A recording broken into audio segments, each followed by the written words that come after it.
I think we have a quorum now. Yes, we do.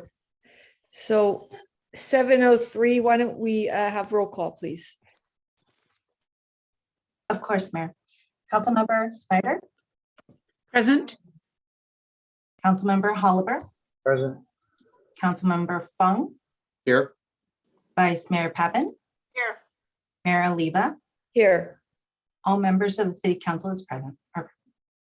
everybody please stand for the Pledge of Allegiance.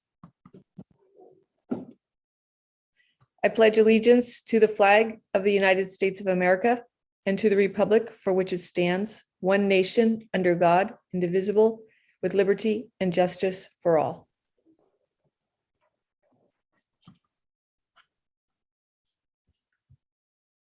Okay, I have to, can somebody help me here with the first proclamation? My battery died here on my iPad. Here we go. Public Works. Perfect timing, right? Do we have somebody here for Public Works? Craig, are you still here? I am. Thank you. Perfect. So the City of Millbrae, California proclamation, whereas the Public Works professionals focus on the infrastructure, facilities, and services that are vital importance to sustainability, resilience, communities, public health, higher quality of life, and well-being of the people in the City of Millbrae.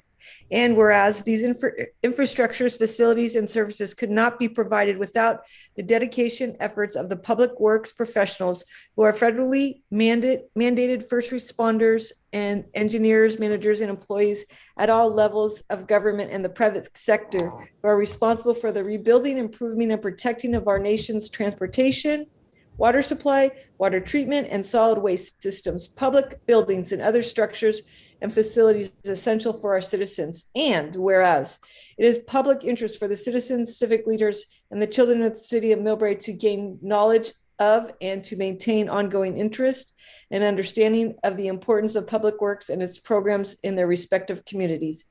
And whereas this year, 2022, marks the 62nd annual National Public Works Week, sponsored by the Americans Public Works Association. And whereas the city desires to recognize its public works employees often and unsung heroes of our society who serve the public well every day with professionalism and quiet dedication. Now, therefore, we, the members of the Millbrae City Council, do hereby proclaim May 15th through May 21st, 2022 as National Public Works Week, and urge all citizens to join the representatives of the American Public Works Association and government agencies in activities, events, and ceremonies designed to pay tribute to our public works professionals and to recognize the substantial contributions they make to protecting our nation's health, safety, and quality of life. Thank you, Craig, for everything that you do. Honorable Mayor, I am proud to accept this proclamation on behalf of the Millbrae Public Works. Thank you. You're welcome. And I truly mean that. I'll never forget a chili fun run that we had in Millbrae where Craig made at least 6 trips for the electricity tripping out and made sure that we were like running smooth, like nothing happened. I mean, that was far beyond the Call of Duty. And another time when you were out, when it rained, we had an outdoor event, and there you were in the rain, loading up the truck, and just rain or shine, you're so reliable, and you've been so good at every event that I've ever witnessed. So Craig, thank you. Well-deserved proclamation. Thank you. Anybody else? Anders, did you have your hand up? No, but I'll say a few words anyway. I just wanted to thank our public works staff. I mean, everybody else in the City Hall, obviously, but these are the unsung heroes that as Millbrae continue to celebrate every festival and have all these street closures. Our public works staff, everybody just kind of work in the background, sometimes early in the morning up until late at night, just to keep all these events possible. And they are truly the unsung hero that makes all of this festivities happen. So I wanted to thank everyone in this organization, and good work. Thank you so much. Councilmember Schneider? Thank you, Mayor. And just to add to the accolades, the public may not know that every time we have bad weather, whether it's a windstorm or rain, our public works people are out there. They were out there for what, City Manager, 3 days straight, pumping out Landing Lane, pumping out Millbrae Avenue when it flooded back in October.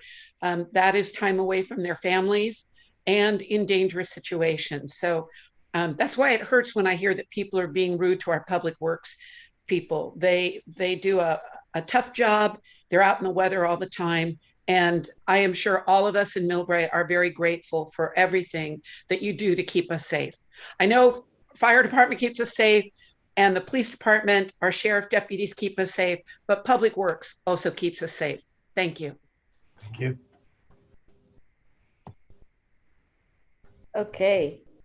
Thank you, everybody. Next, we're going to move to a presentation from our sheriff's office, Christina, Captain Christina.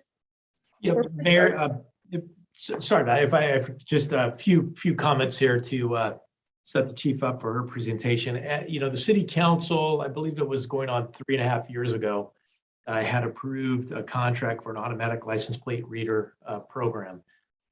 Because that was a stationary fixed camera program and the locations, we needed permits from Caltrans and PG&E, and we just could not get, quick responses and permits from either PG&E or from Caltrans. And so we switched gears last year, and the city council approved a new contract with an automatic license plate reader vendor known as Flock. The last cameras were just installed a few weeks ago. They've been installed over the last couple of months, and already they've paid off in terms of, catching the bad people out there and coordination with other jurisdictions. So it's been fantastic here just at the very beginning. And so I invited the chief this evening, Chief Corpus, to give you a briefing and an update on the success of this system so far. So Chief, I will hand it over to you. Good evening, Madam Mayor, esteemed city leaders, City Manager Williams, and members of the community. Thank you for having me this evening. Tonight, I'll be reporting out on the ALPRs, which are the automated license plate readers that we now have in the city of Millbrae. And I'd like to thank the council and city leadership for moving forward with the Flock systems. Let me just share my screen. Sorry about that. There we go. Here we are. Okay. Okay. Can everybody see that? We can, Yes. Christina. Okay, Yes. great. Okay. So again, tonight I'll be speaking in regards to the presentation for the Flock safety systems, which is the automatic license plate readers.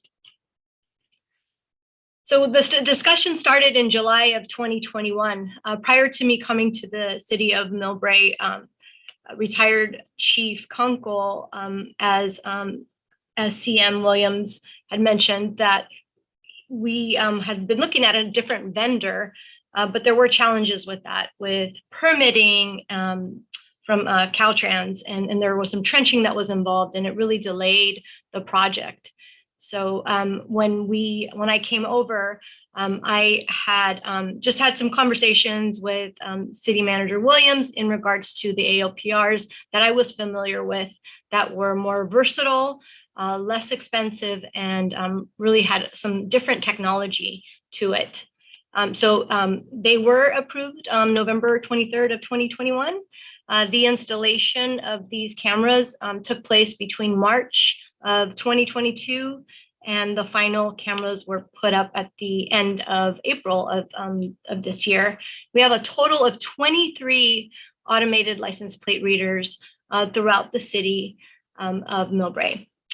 Since we've implemented the ALPRs, we've had over 6 million plate reads of cars coming in and out of the city of Millbrae.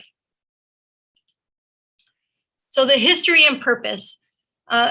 regionally, the state of California is dealing with residential and vehicle burglaries from these groups that are coming into our communities and going up and down the state. And so this was really a need and is a tool for us to help us in regards to preventing, but then also to investigating crimes. And it has been found that some of these groups, when they have the knowledge that there are ALPRs in specific cities, they tend to stay away. So it's been advantageous for us to have them here in the city of Millbrae. And the good thing about it is that we work in conjunction with other law enforcement agencies. Whenever there is a crime, say in San Bruno, the likelihood of them coming to Millbrae is high.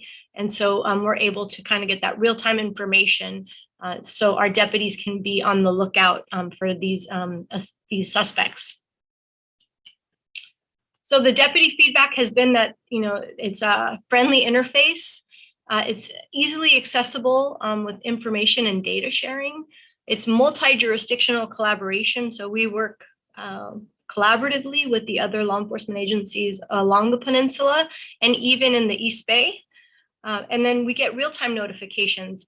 What's happening now is that our deputies are even getting alerts on their cell phones when there is a stolen vehicle or a vehicle of interest that has popped up on the ALPR. And, we've had a recent decrease in criminal activity where we've had the higher rates of crime in some areas. And then again, the ability to share that information with allied agencies so we can work collaboratively with other law enforcement agencies to stop these types of crimes. So I wanted to share a few success stories that we've had in regards to the implementation of the ALPR.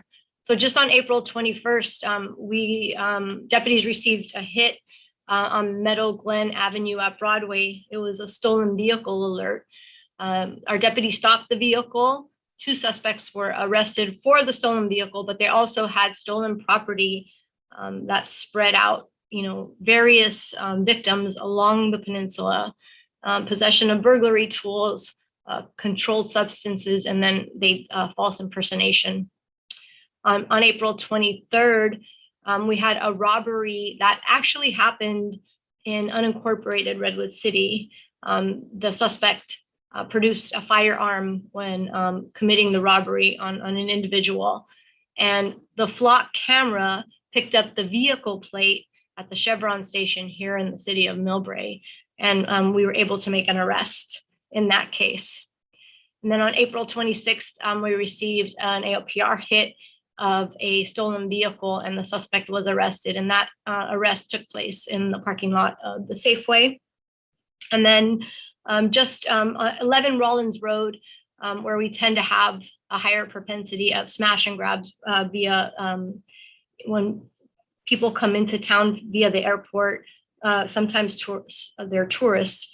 They leave their bags in the back seat, and then the vehicle gets burglarized. But in this case, we were able to identify a vehicle and a suspect, and it's an active investigation that's still ongoing. So that concludes my presentation on the flock cameras, and I'd be more than happy to answer any questions that anyone has. Vice Mayor Pappen, you have a question. Yes, thank you, Chief Corpus, particularly for expediting the reality of this. I didn't realize we had so many of them, and the results are amazing. So thank you for all your hard work and effort in implementation here. Hopefully the message will get out. Do not come to Millbrae to commit your crimes. So that's the whole idea here. So this is extremely helpful to see.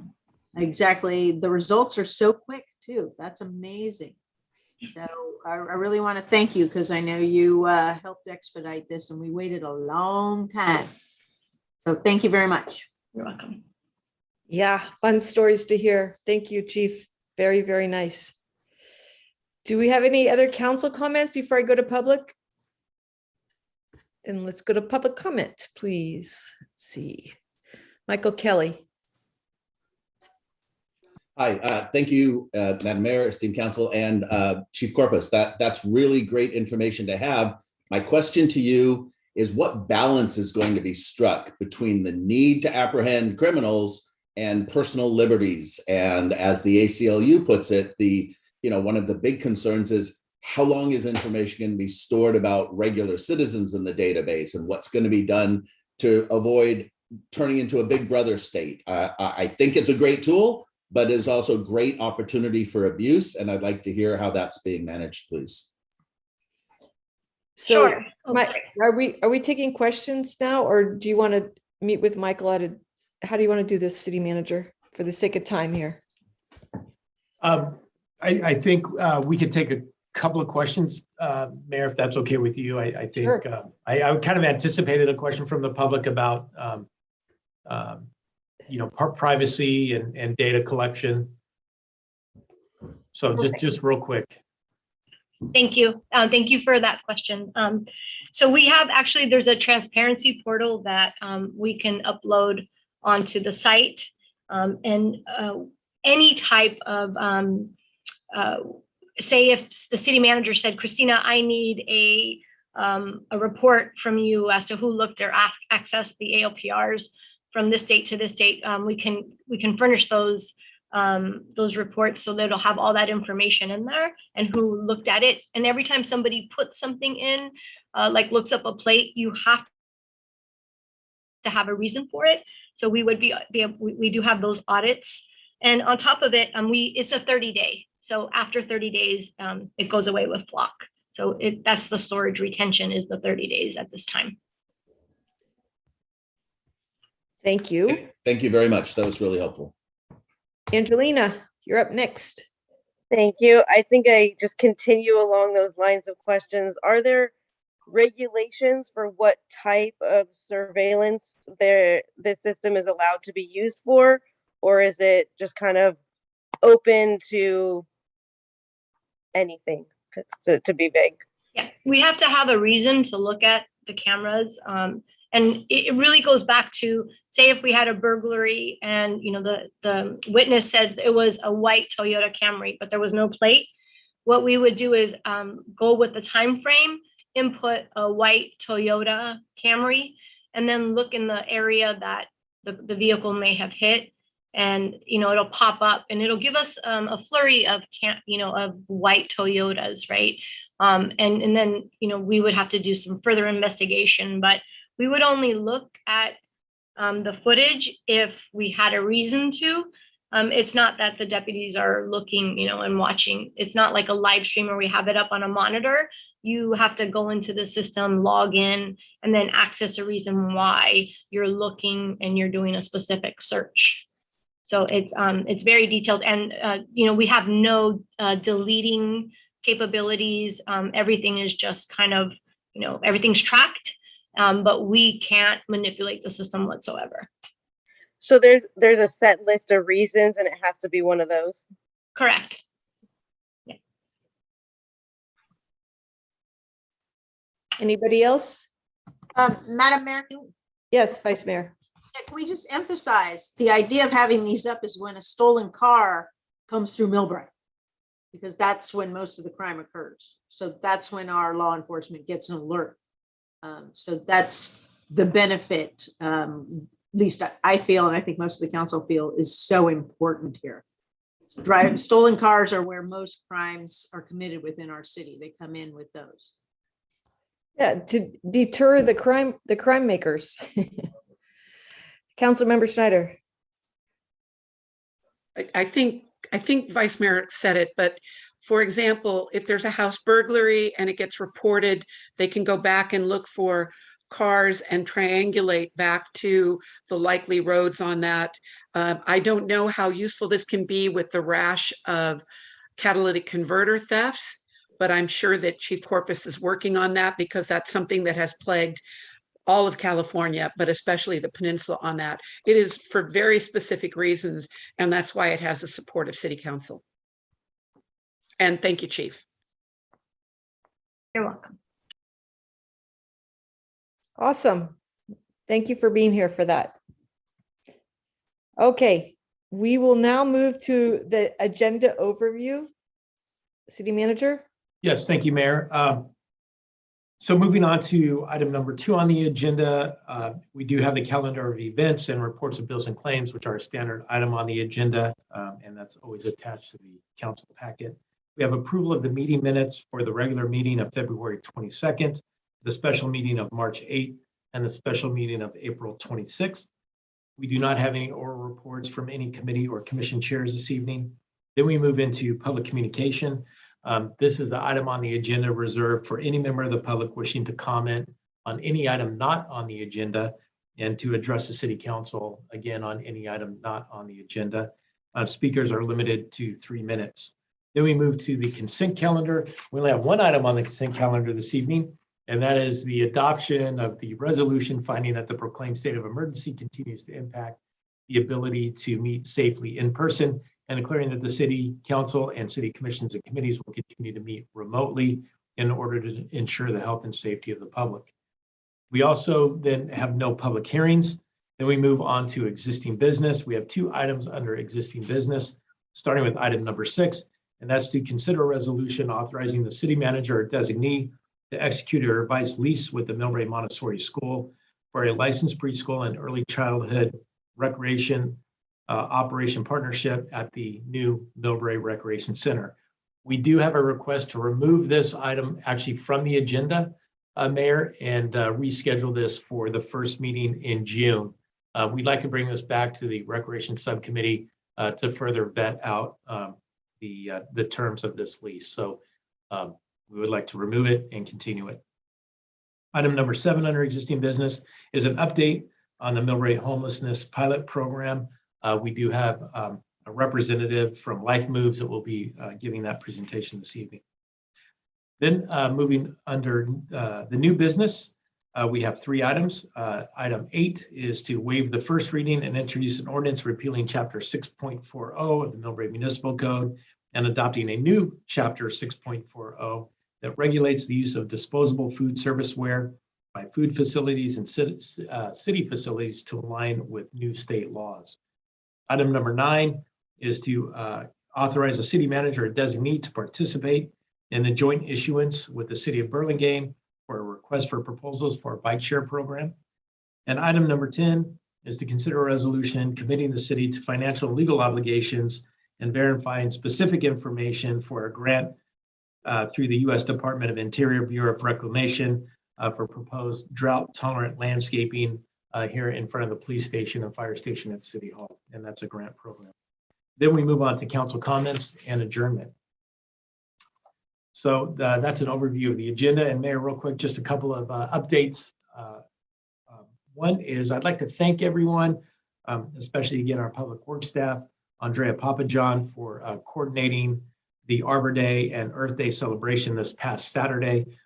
We had numerous volunteers that came out to help plant 15 24-inch box oak trees along the spur trail just east of Taylor Boulevard behind Taylor Middle School.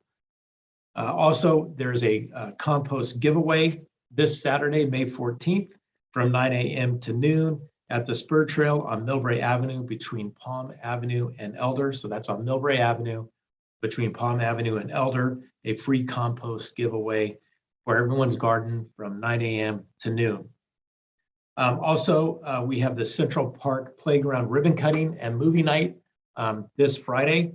The ribbon cutting for the new playground that you saw earlier in the CIP presentation will start at 6:30 p.m. This is going to be an exciting time for all the kids in Millbrae to come out and check out the new equipment. It looks great. There'll also be lawn games, food trucks, free popcorn, and free ice cream for the first 100 people that show up. And then following the ribbon cutting will be the showing of the movie Encanto, which I believe won an Academy Award for Best Song. Also, we have our ongoing Millbrae Commission and Committee recruiting that's going on. So any member of the community, any resident, or any business owner that would like to help shape and join a committee, please look on our website and the city clerk's office for further information. If you do have any questions, you can reach out to Elaine Tran, our city clerk, at 650-259-2414. Again, 650-259-2414. And we've also started the recruitment or signups, I should say, for the very first City of Millbrae Citizens Academy. Registration does close tomorrow, May 11th, but I'd like to hand it over to our interim Human Resources Director, Isabel Carlos, for some more information and details. Isabel. Yes, thank you, City Manager Williams. Madam Mayor, Madam Vice Mayor, and members of the City Council, if you would allow me for one last pitch for our first ever 2022 Millbrae Citizens Academy that's coming up. So our academy is going to be starting on May 21st. The Millbrae team has been working very diligently on preparing excellent presentations for our community members and our participants. We're going to be ready to roll in just a couple of weeks. So enrollment is scheduled to close tomorrow, May 11th. So there's still time to enroll. Please make sure to submit your applications before 5 p.m. tomorrow. As mentioned, the Academy is going to begin on May 21st and it's going to conclude on July 9th with a total of 6 information-packed sessions. After graduation, you'll be able to boast being a Citizens Academy graduate with a well-rounded grasp of local government, how it works, and the many services provided by the city. You can then take that knowledge you gain and you can give it back to the community by serving through volunteerism, appointed, or even elective leadership positions. So again, enrollment ends tomorrow. To submit your application, visit bit.ly/Citizens Academy 2022. And if you need any assistance, just call the city administration line at 650-259-2373. Thank you for allowing me to give this commercial. Thank you. City Manager, so with that overview, I think that we need before we move on, we need a consensus in order to take off item number 6 under existing business. That is correct, Mayor, and we are recommending that we continue that to the first meeting in June, which is the June 14th City Council meeting. Okay, do we need a vote for that, or can we just get a nod of heads? I think a nod of heads would be fine. Perfect. Okay, I see 3 heads nodding. So we'll remove item number 6 from existing business, and we'll move to the approval of minutes, please. Approval of minutes for February 22nd, 2022, the special meeting of minutes for March 8th, 2022, and the special meeting of minutes for April 26th, 2022. So moved. Second. May we please have a vote? Councilmember Snyder, Aye. Councilmember Holliver, Aye. Councilmember Fung, Aye. Vice Mayor Pappen, Yes. Mayor Oliva. Aye. The City Council approved the regular meeting minutes of February 22nd and special minutes of March 8th, April 26th by the vote of 5-0. Thank you. The next would be oral reports from city committee or commissions, of which we have none tonight. So we'll move on to public communications. That is for anything that would like to be commented on that is not appearing on the agenda. Do we have anybody? Let me look. We have Michael Kelly. Okay, Michael Kelly, you have 3 minutes, please. Good evening, Madam Mayor and esteemed council. My name is Michael Kelly. It was 2 years ago this month that George Floyd was murdered by police. And once again, the topic of systemic racism in our society, and specifically in our law enforcement organizations, came to be front and center. The Millbrae Anti-Racist Coalition was formed the following month in June of 2020. I'm one of the co-founders, and I am an avowed anti-racist. San Mateo has one of the highest arrest rates of people of color in the state of California.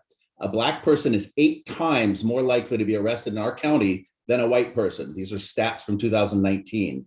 For all of California, they're 3 times more likely, but racism in policing is alive and well. And the math is easy. San Mateo County is about 2.5 times worse than the state average, and has been for years.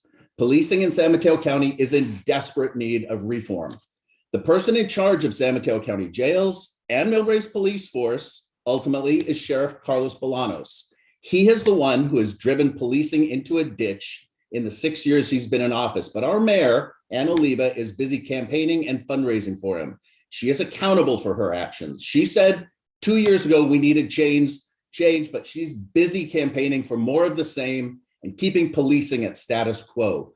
At a recent sheriff candidate forum, I was there. Bolanos was asked why he turned over so many misdemeanor and felony detainees to ICE for deportation on their release. He said because it was the law.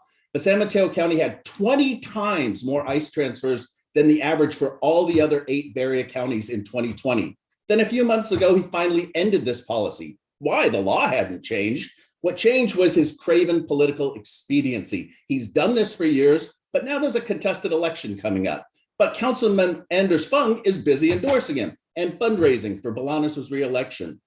Another civilian was killed by the Sheriff's Department, Half Moon Bay, in 2020, Sandra Harmon, during a mental illness episode. She had her hands raised and had placed her gun on the ground and was then fatally shot in the back multiple times. The entire Half Moon Bay City Council has endorsed our chief of police, Sheriff's Captain Christina Corpus, for sheriff, because they recognize, as good leaders do, that leaders are accountable, and they're fighting against having their police force led by the incumbent Bolanos. But Vice Mayor Gina Pappin is still endorsing incumbent Bolanos. And all 3 of you, you're going to be held to account via the polls in our democratic society when you run for re-election. Councilman Fung, Mayor Oliva, Vice Mayor Pappin, it's not too late to disavow your endorsement of this entirely inappropriate candidate for sheriff. And you absolutely should, especially if you plan to run for any other elected term or office. We're all paying attention. And for the first time in Millbrae Ark's history, we're endorsing a specific candidate for office. I am proud that Millbrae Anti-Racist Coalition is officially supporting our chief of police, Christina Corpus, for sheriff. Thank you. Do we have anybody else in the public that would like to speak? With no hands that I see raised, unless I'm missing somebody, speak up. No hands raised, we'll move to the consent calendar, of which we have 1 item on the consent calendar. And that's the adoption of a resolution finding that the proclaimed state of emergency continues to impact the ability to meet safely in person, and declaring that the city council and city commissions and committees will continue to meet remotely in order to ensure the health and safety of the public. Through the mayor, move to approve. Somebody second it. I'll second it. Okay, let's call for the vote. Councilmember Snyder, Aye. Councilmember Holliver, Aye. Councilmember Fung, Aye. Vice Mayor Pappin. Aye. Mayor Oliva. Aye. The consent calendar is approved by the vote of 5-0. Thank you.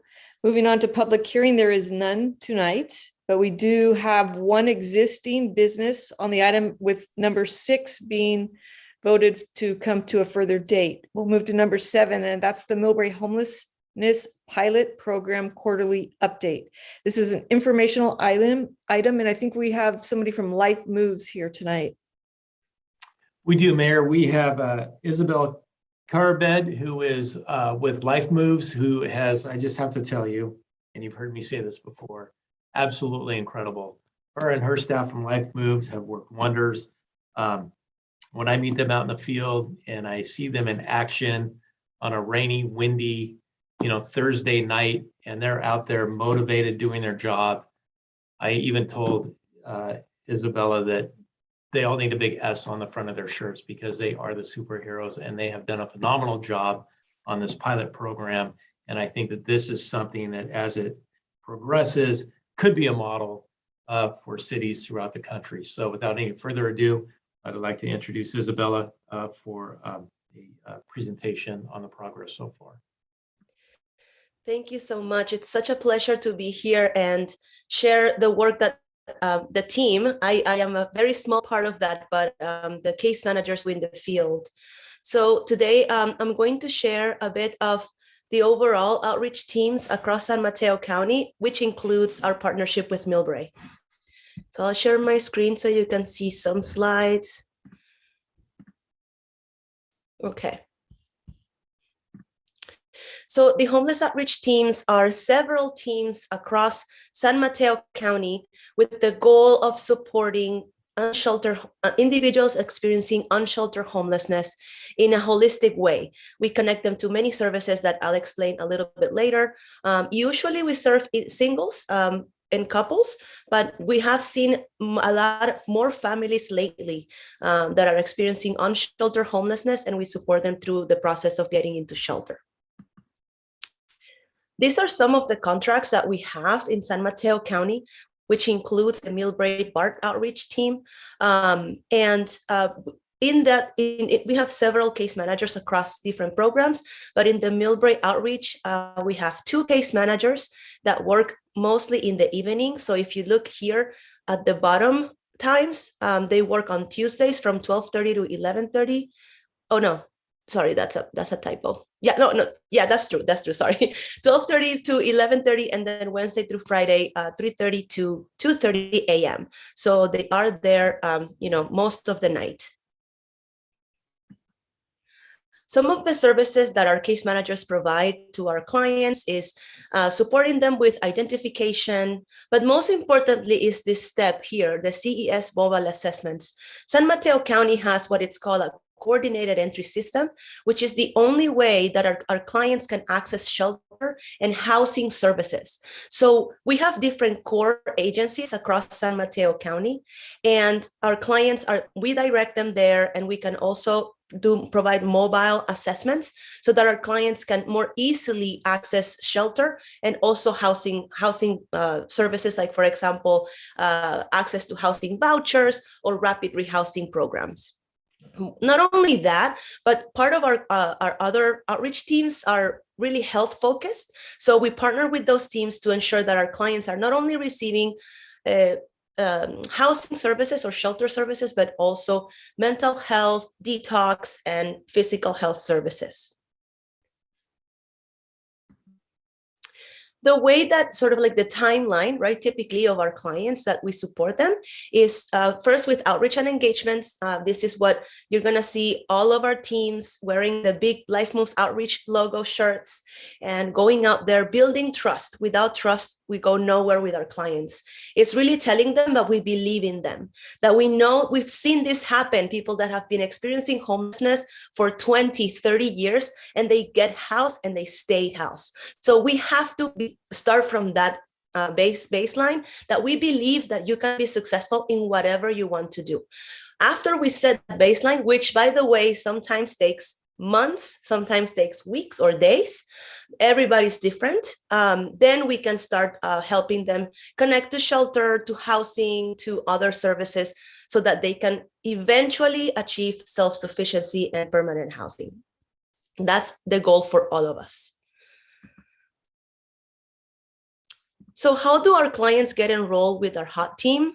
It's pretty easy. The client just needs to be part of San Mateo County. Some of our clients have been in the county for, a few months, or 30 days is what the sort of like the county requirement is. And then after that, they just really need to be engaged and want to change their lives.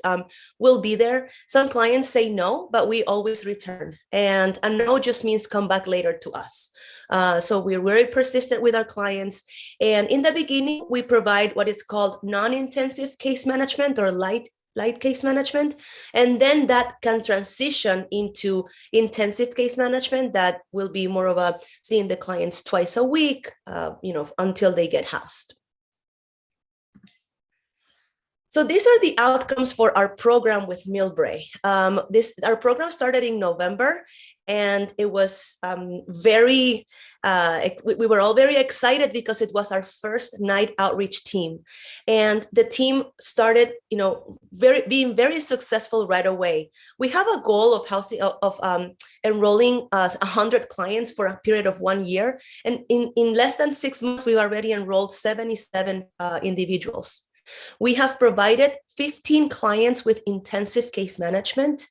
1 client has been placed into permanent housing, and 84 individuals have been placed in shelter programs, detox programs, congregate and non-congregate shelters, and inpatient programs. So this is what we know we are the most successful at, is at connecting with clients at night when it's cold, when they are desperate to be under shelter and under warmth, and we are able to support them. We've made partnerships with shelters and programs across the county that take our clients, even if it's 2 a.m.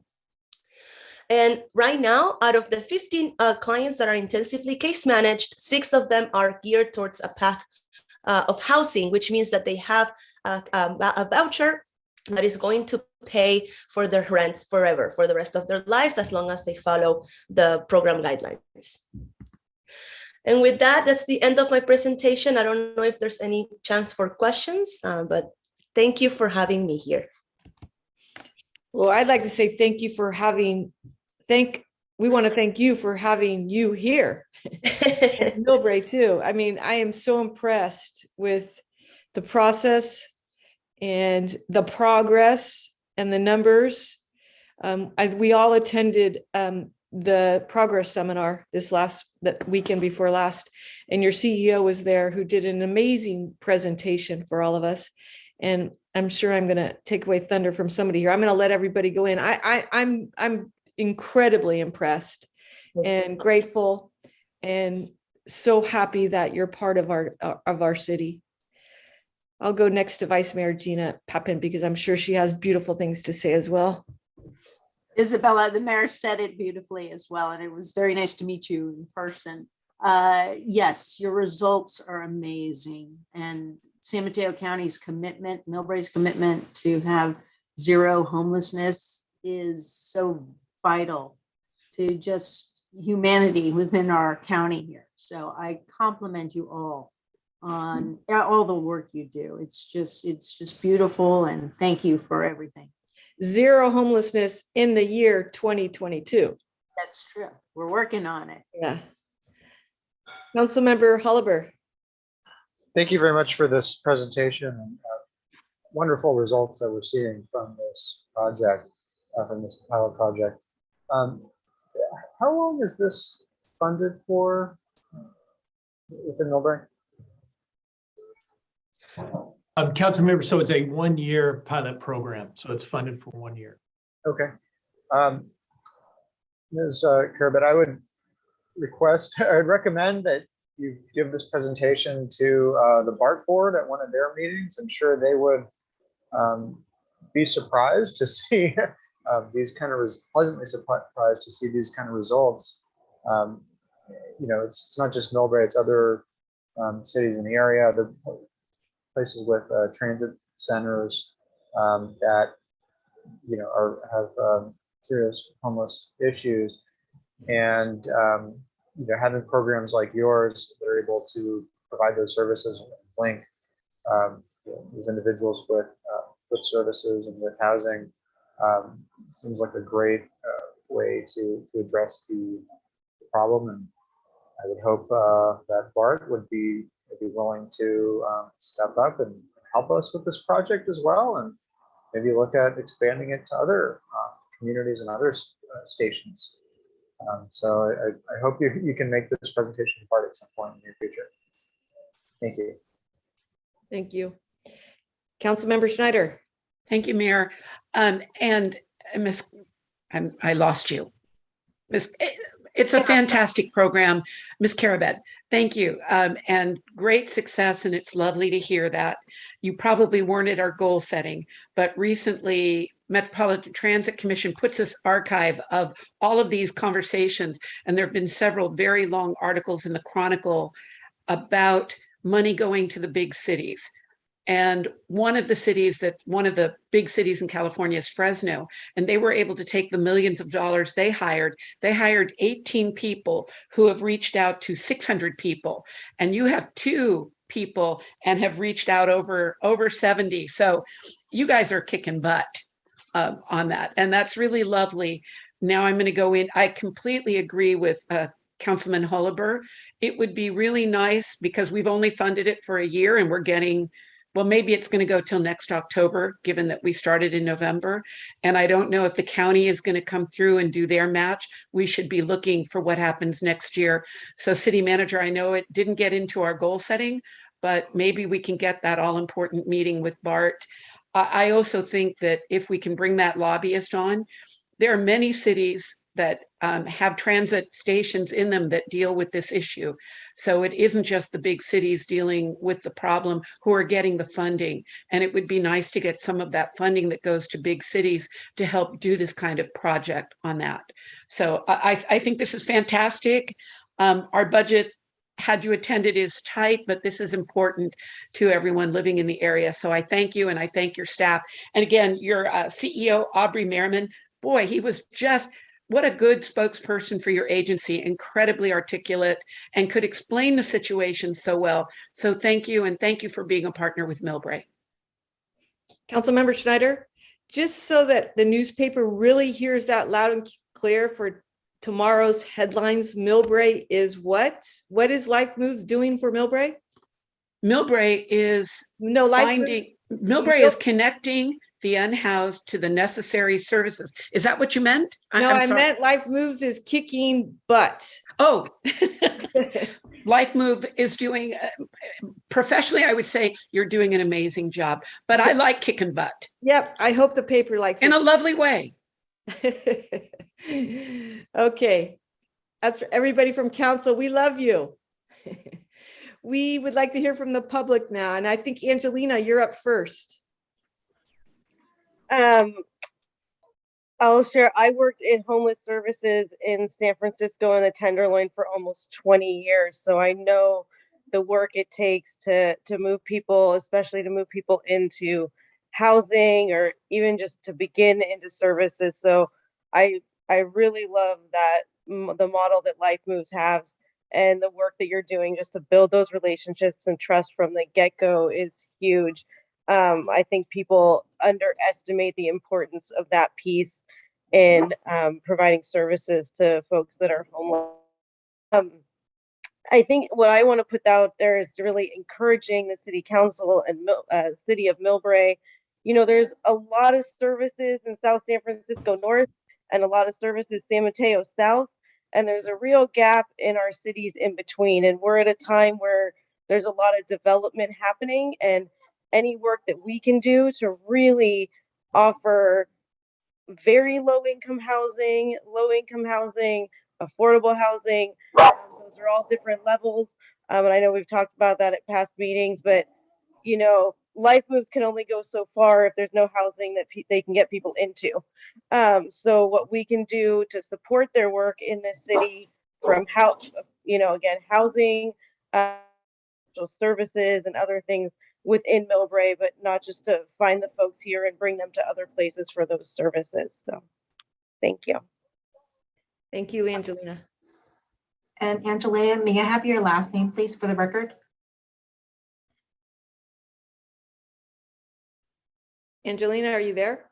I think it's Cahalan. Yes, I'm done. Thank you. Oh, could you spell your last name for the record, please? Oh, yes. Cahalan. Thank you. Okay, I think that's everybody.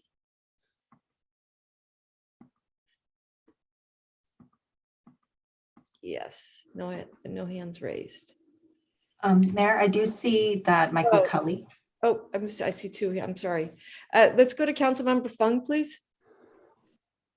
I don't think I need that 3-minute thing. But yeah, thank you, Mayor. I just wanted to say thank you, Isabella, for all the work you guys have done. 84 individuals being helped in just a few short months. This is excellent result.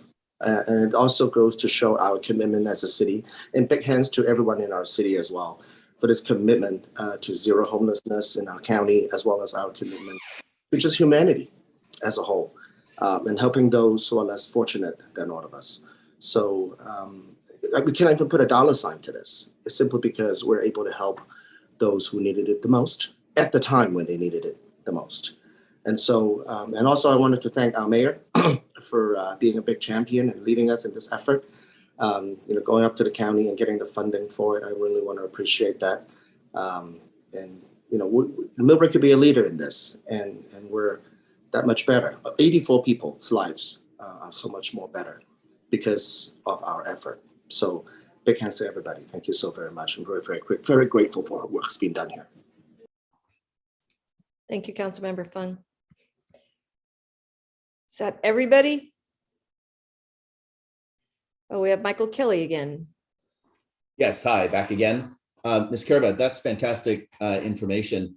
Two quick questions, if you're able to. I think maybe Councilman Fung just kind of helped address it, but that initial year of pilot program funding, where did that come from and how much were you funded with?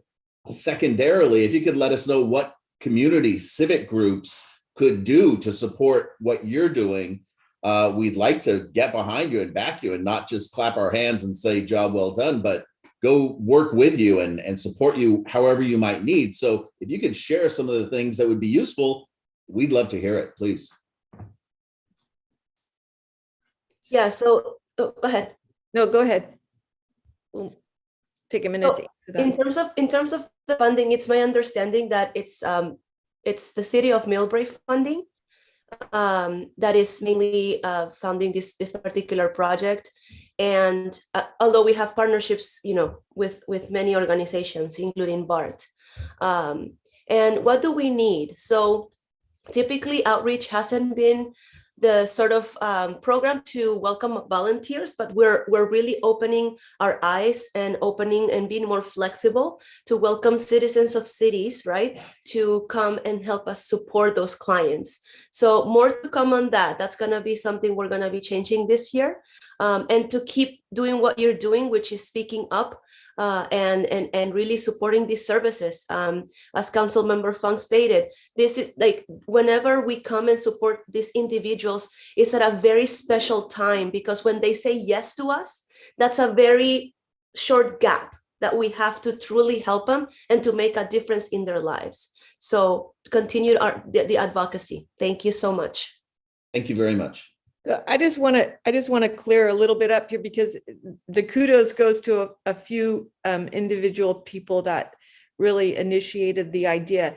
Life Moves does all the work. They are the ones that are on the forefront, and they are the ones that get every acknowledgement for the success of this program. Our supervisors gave 5 cities money, and Millbrae was not one that was picked to get the money. And with this council and our city manager, we took it upon ourselves to say we want to be part of this project, and we were going to self-fund it.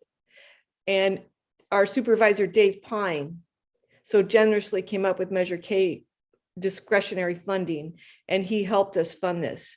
So, I mean, this is a lot of people so they can go to work. And that I think we will always be very grateful for Supervisor Pine coming forward and being a partner with our city too, because we do have some hard times, and this became a priority for us.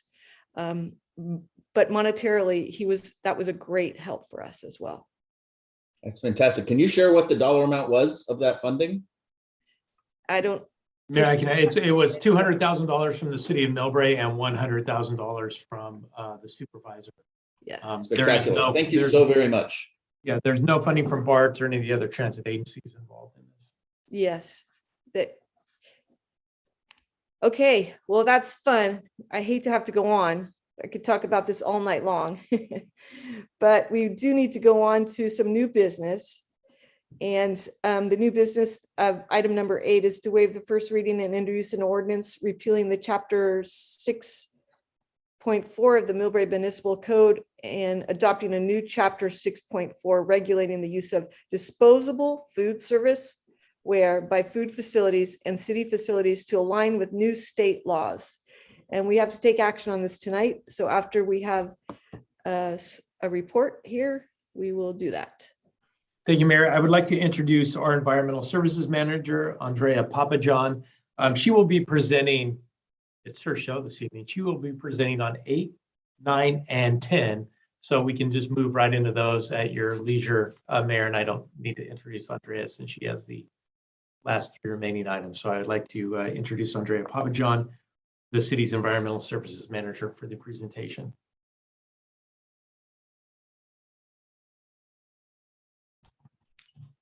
Thank you. Thank you, City Manager Williams. Good evening, Mayor Oliva and council members. I will share my screen. Let me take off my video as well. Give me a minute.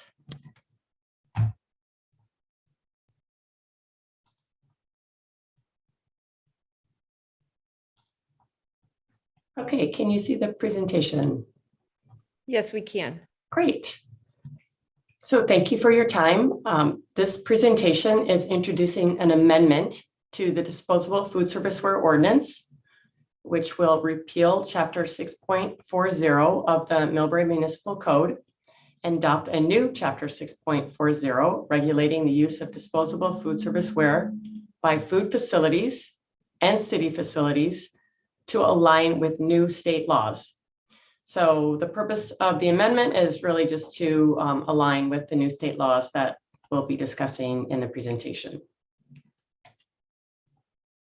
So just briefly, by way of background, the city adopted an ordinance February 23rd of 2021 due to rising concerns around single-use plastic foodware waste as they become more pervasive pollutants with long-term harmful impacts. So the ordinance requires restaurants and other food facilities to use non-plastic fiber foodware that's compostable and free of hazardous chemicals called PFAS. So that is short for per and polyfluoroalkyl substances. It's also nicknamed like a forever chemical because they never break down and can lead to various health risks. So the ordinance requires food facilities to distribute single-use accessories such as straws and utensils only when needed by the consumer. And also the PFAS that are used to make fiber-based foodware and grease-resistant. We'll discuss the limitations on those as well. So the effort to make this initiative countywide, the county has offered to lead the education and the enforcement efforts. Okay, so now we'll go into the new state laws. So the first one is AB 1276, and that was in effect October 5th of last year. And the state took a big step to address similar concerns around foodware. Under the first law, AB 1276, food facilities are no longer allowed to automatically give out single-use accessories like straws, utensils, and similar items, like the ones you see on the slide on the left. So consumers have to proactively ask for them. Accessories can no longer be bundled together, as you see in the picture on the top right, but they can be more in this dispenser in the green that shows them dispense single items. And food delivery services like DoorDash, Grubhub will need to have available on their user platforms a way for consumers to proactively request accessories and condiments. So AB 1276 also directs local governments to enforce these new requirements within their jurisdictions. Okay, so now we'll kind of break down each of those just to make them a little bit more clear. Fortunately, many of the requirements in the city's ordinance align with the new state requirements. But as I mentioned, there are some differences. So there are 3 differences with AB 1276, and I'll go over each one of them. The first difference, as you can see, so the city's ordinance is in the blue banner. And we currently have that all food facilities are allowed to offer single-use accessories to consumers. So for example, when you go to a restaurant, take out food, the server can ask, would you like utensils? In AB 1276, in the orange banner, only drive-throughs and food facilities at public airports can offer them. So what we are recommending under the yellow banner is to amend our ordinance so that only drive-throughs and food facilities at public airports can offer accessories to consumers. So in short, you have to ask for them. They're not going to be offered to you. Okay, the second difference in the city's ordinance is that food facilities can distribute accessories using dispensers and have them available at self-service areas in open containers. So under the blue banner, that's our existing ordinance. For example, consumers can like grab and go. So you can see the 2 pictures on the bottom with the red X. Those now are not allowed. Food facilities are allowed to use dispensers, but they must be 1 item at a time. So open containers for consumers to grab and go are no longer an option. So under the yellow banner, what we recommend is the ordinance be amended to only allow for dispensers that dispense 1 accessory item at a time versus allowing the open containers. Okay, so the third change is that the city's ordinance under the blue banner again is there's no reference that explicitly allowing or not allowing food facilities to use refillable bulk condiment dispensers like the ones you see on the slide. So the new state law, AB 1276, explicitly allows food facilities to use these items. So we recommend the ordinance be amended to explicitly allow food facilities to use these bulk items. Okay, now the second new state law is AB 1200, and that prohibits the sale or distribution of a single-use food packaging made of paper or other natural fibers that adds PFAS. So AB 1200 impacts all food packaging, which is really broadly defined as any packaging that's used to hold, store, and serve food.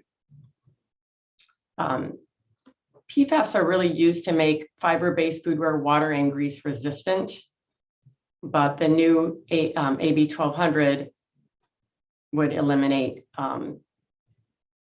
food packaging from containing PFAS. So our current city ordinance includes a PFAS ban on many paper foodware.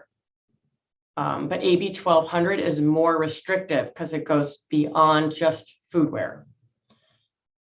So our city ordinance requires certain select items to be PFAS free, and I'll name them. There's like 4 or 5. It's plates, bowls, cups, food trays, boxes, clamshells, deli containers.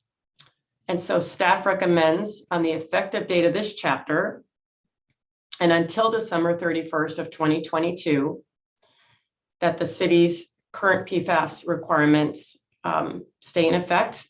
And then we will look to the state to assume responsibility for enforcing the new requirement for all food packaging across the entire state starting January 1, 2023.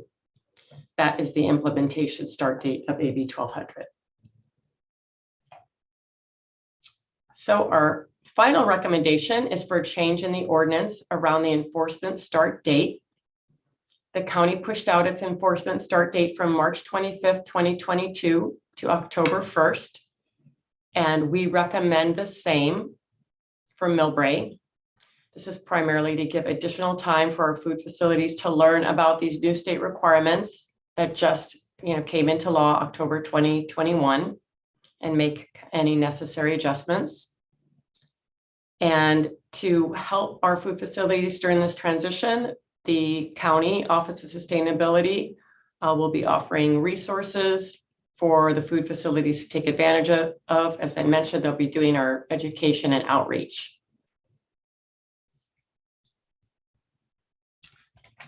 All right, so today we recommend the City Council repeal Chapter 6.40 of the Millbrae Municipal Code and adopt a new Chapter 6.40 regulating the use of disposable food serviceware by food facilities to align with the new state laws. I'm happy to answer any questions.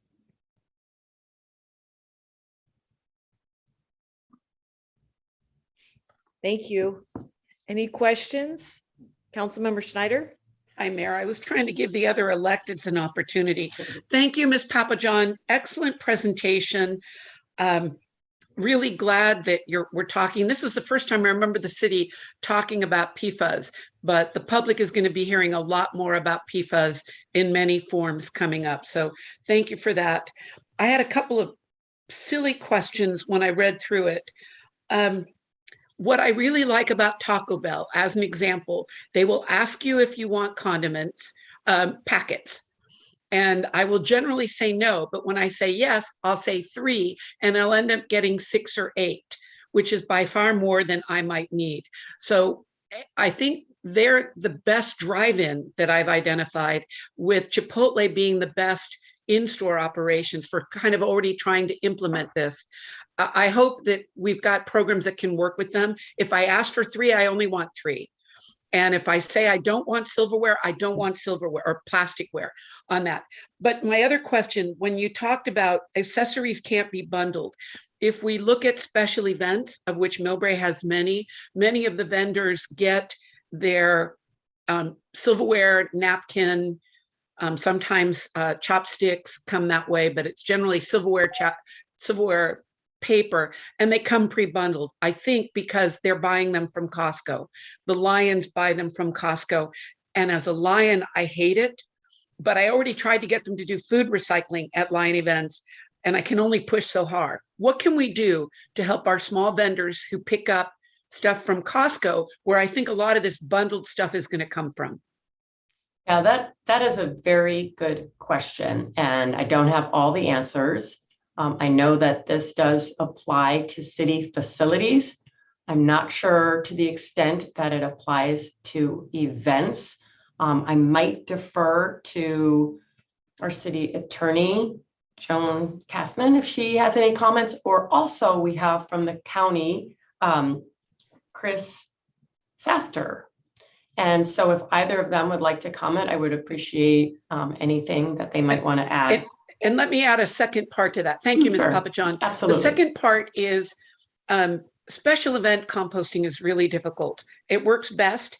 A few years ago at the Art and Wine Festival, the Boy Scouts actually sat at each zero waste station, and they helped attendees who come from all over California. They came last year because we were one of the few places with events, and we can do more in our program than other places can, because we compost things that are not allowed in other programs.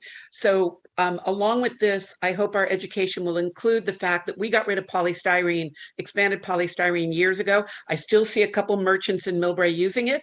They snuck back. It snuck back during COVID. But for example, Taco Bell uses a paper product that I now have to check and see if it has PFAS. But how can we combine it all together, especially to help our special event vendors, help the chamber and any of the community groups that offer these events and can provide guidance? And that way, because we do have an incredible organics program here in Millbrae with Brisbane, with South City, that is different than the rest of the county. So how can we get it all together? And thank you. And I support this. I was going to say, no, let's be harder and tougher than the state, but I can see going with the state at this point. Thank you for your comments. Like I said, I will defer to our city attorney. And I see Mr. Schlafter on the, I see he raised his hand. Great. I don't know if the mayor has seen that. I see it. I was just waiting for you to finish. I'm done. Thank you, Mayor. Okay. Mr. Schaffner, would you like to speak? Thank you, Madam Mayor.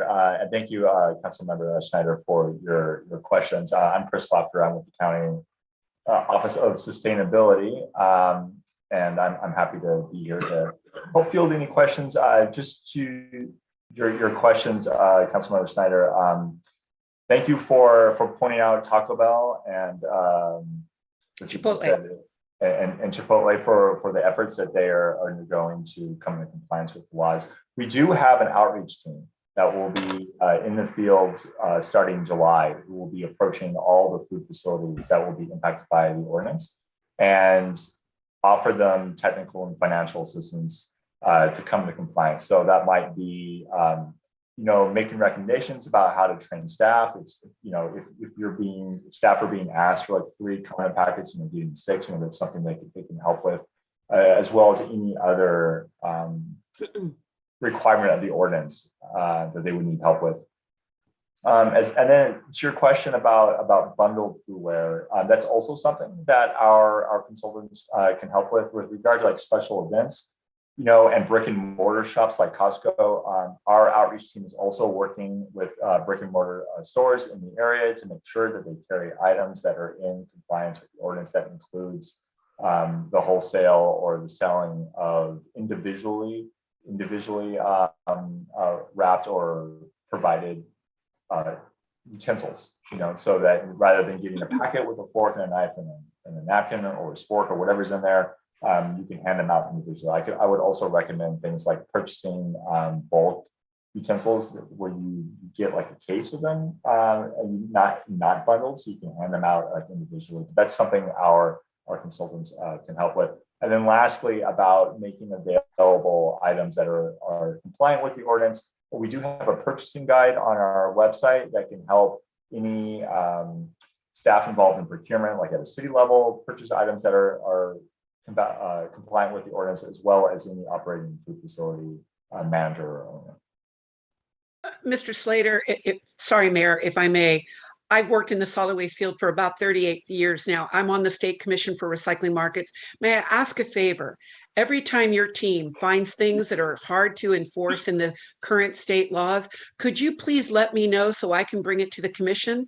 I'm a firm believer that all legislation has follow-up fix-it legislation, and I would love to be able to help, but I need to learn from all of your folks with that. Thank you. Yeah, we'll do. Excellent. Thank you. Vice Mayor?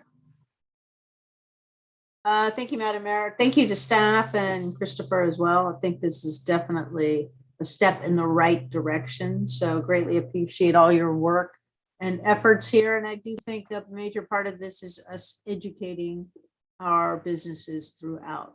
So if that can be done in such a way that the city can help, that would be wonderful, instead of having individual residents engaging in such a way. So I'm hoping we can be communicative with our businesses and really move this along in the right direction, because there's no doubt we have so much waste going on and so many pollutants getting into our system. So thank you again to staff, and Christopher, thank you for being here as well.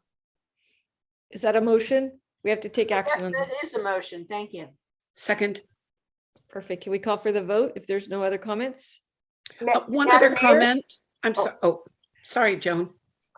I just wanted to let you know, Anne, that I believe the ordinance is structured and defined in very broad way, and it would cover, vendors at an event, at your art and wine festival.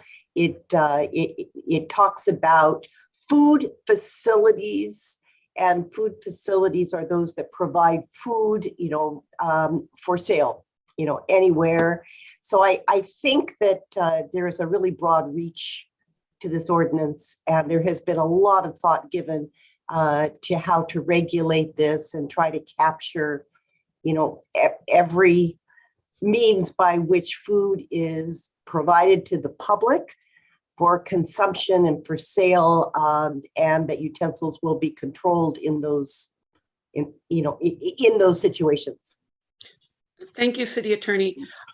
Since I have Mr. Slafter here, one of the problems we have in San Mateo County is our city is more advanced in this area, along with Brisbane and South City. We have more options here, but the county tends to think that everybody is under Recology and under the materials that Recology can compost or can recycle. And it's very problematic. So I just encourage the county to remember that we are unique and better than the other cities because we are in dual stream system, because we've got an anaerobic digestion system. We can do things the other cities cannot do.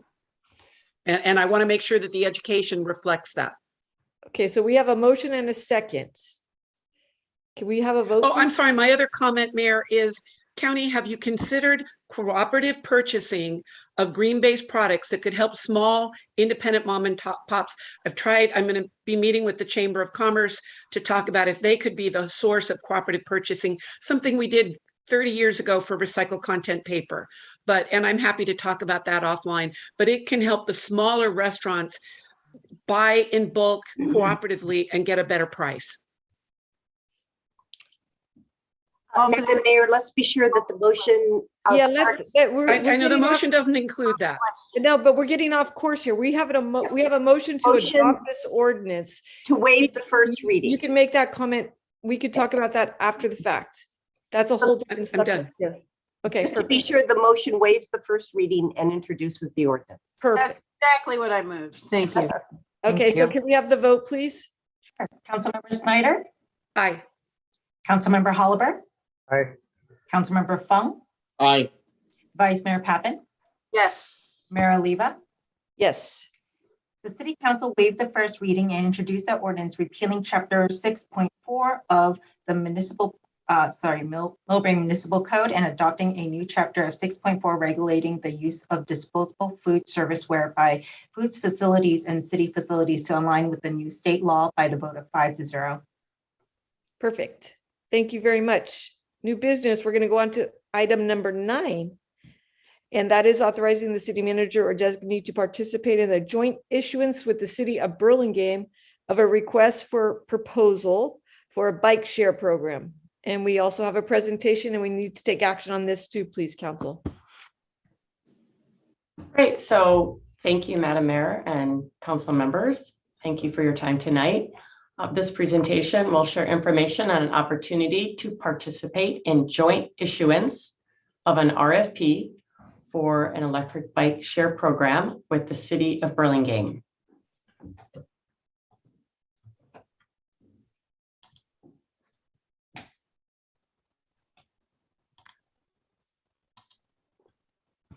So just some background, bike sharing in Millbrae is outlined in our climate action plan, which was adopted October of 2020. Specifically, Transportation Measure 28 calls for the city staff to explore bike sharing program, to have bikes located at the Millbrae station, downtown and elsewhere in the city, and to look for opportunities to partner with bike sharing companies to establish bike share facilities throughout the city.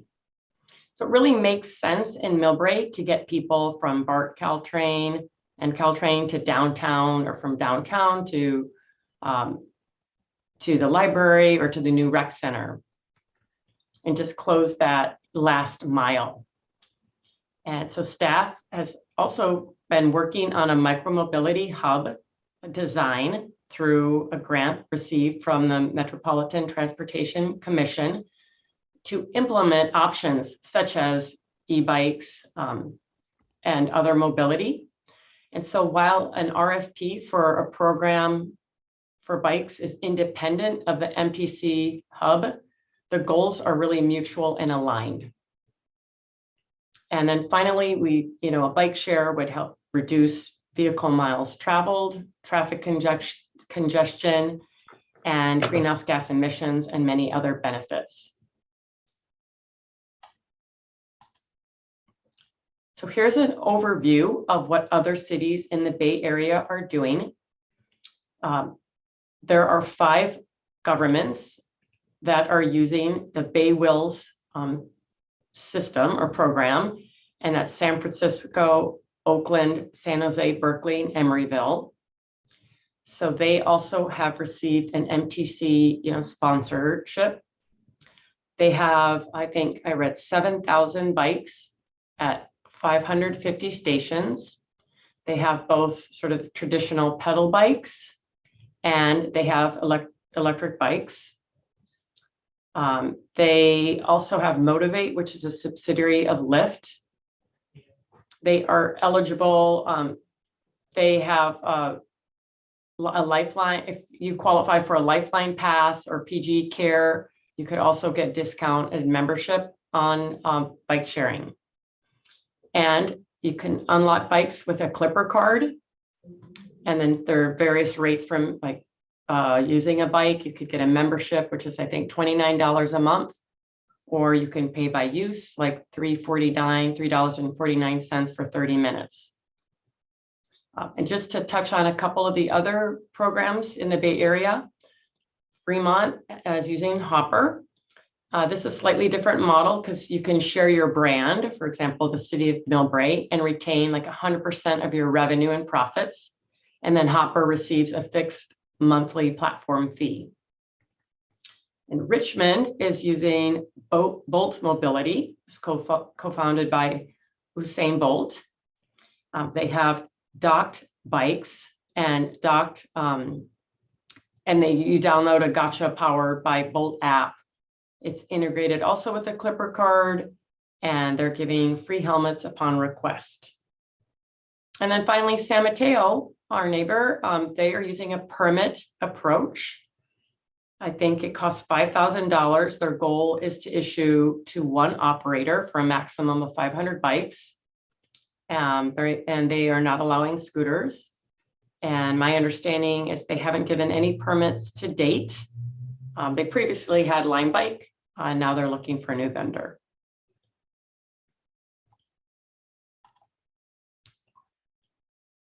So you may have noticed on the Bayshore at some of the hotels, there are some docked electric bikes that you can rent.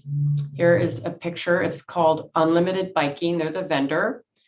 And they're also at the Westin SFO. So we called them, and to partner with Unlimited Biking, it would cost like $20,000 for a docking station. And so we don't believe that they're a really suitable partner at this time.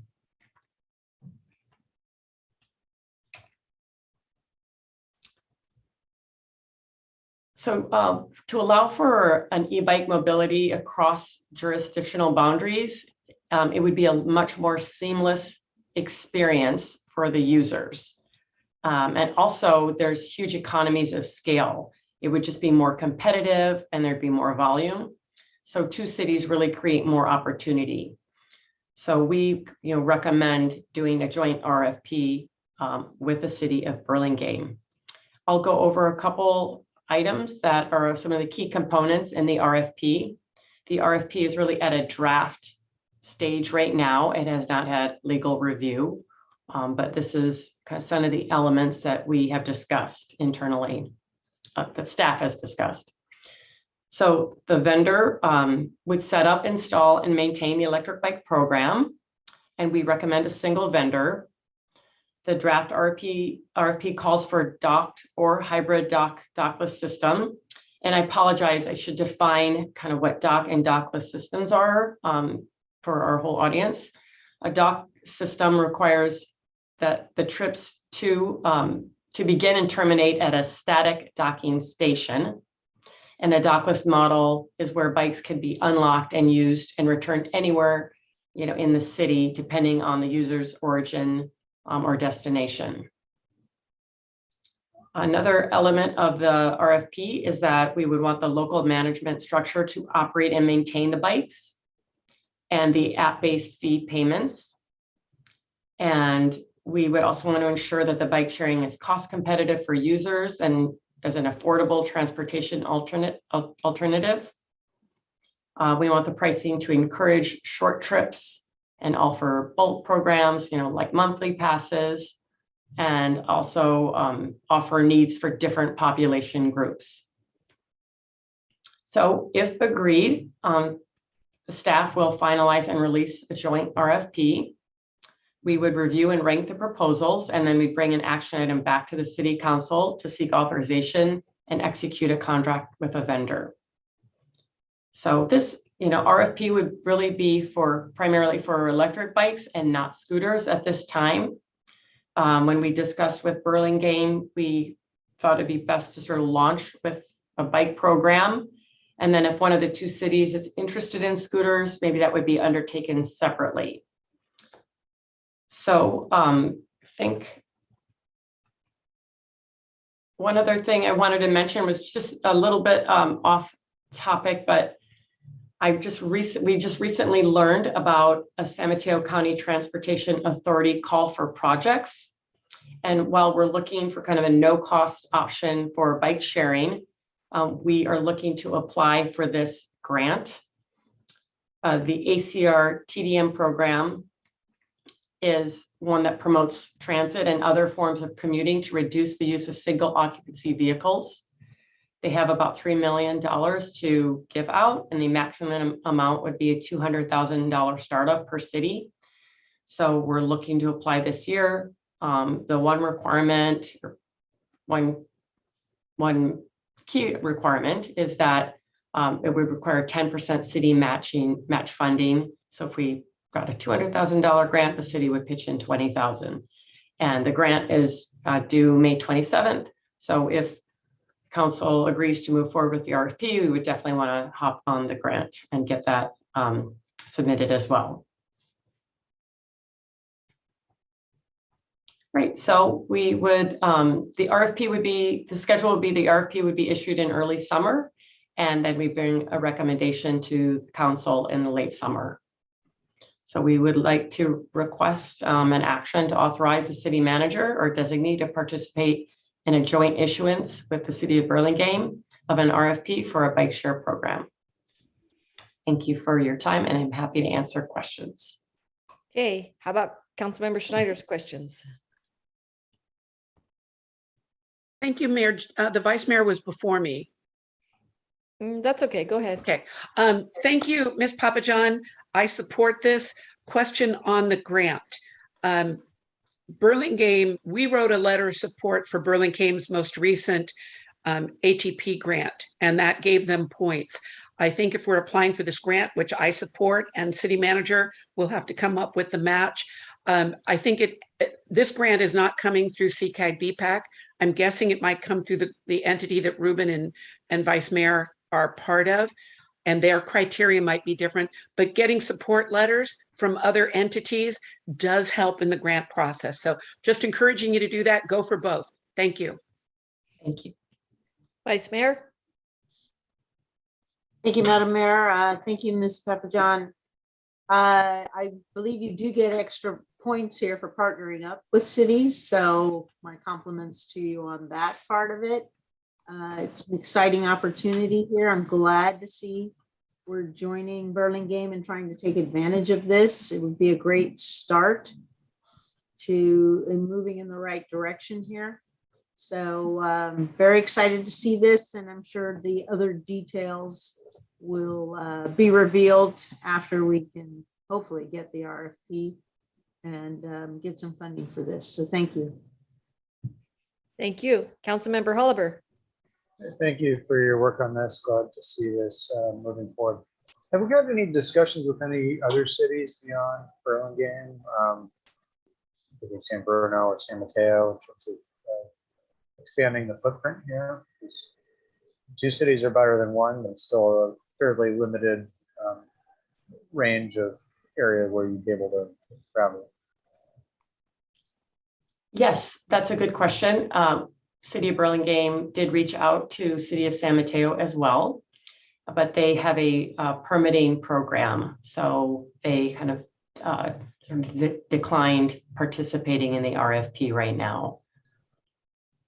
Okay. And I don't think they talked to anyone. I don't think they talked to San Bruno, but I could follow up with you on that. I mean, I think the spirit of it would be great to expand it.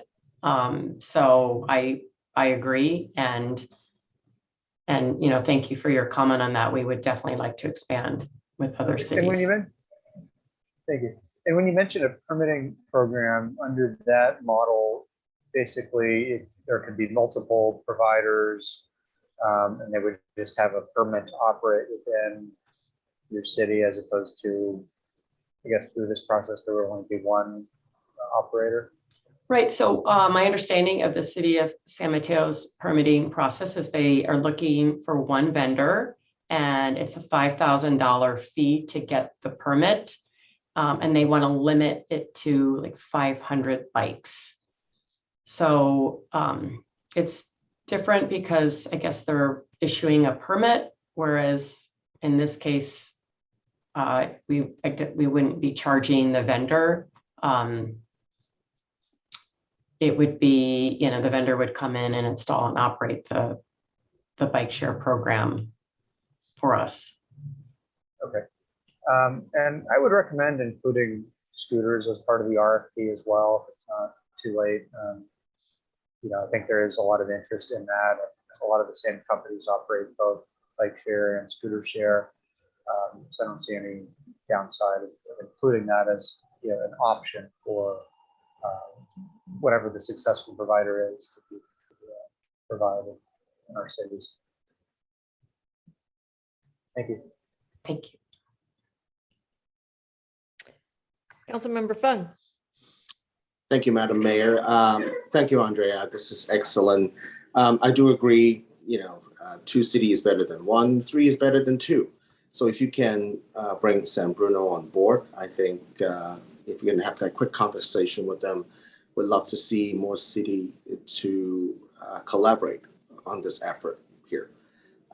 E-bike is an excellent thing, especially for a city such as us, as we anticipate a lot of our new residents would likely to come from some of these TOD and along El Camino Real type development where, bikes could really be used as a last mile of transportation as they take advantage of public transportation where we are.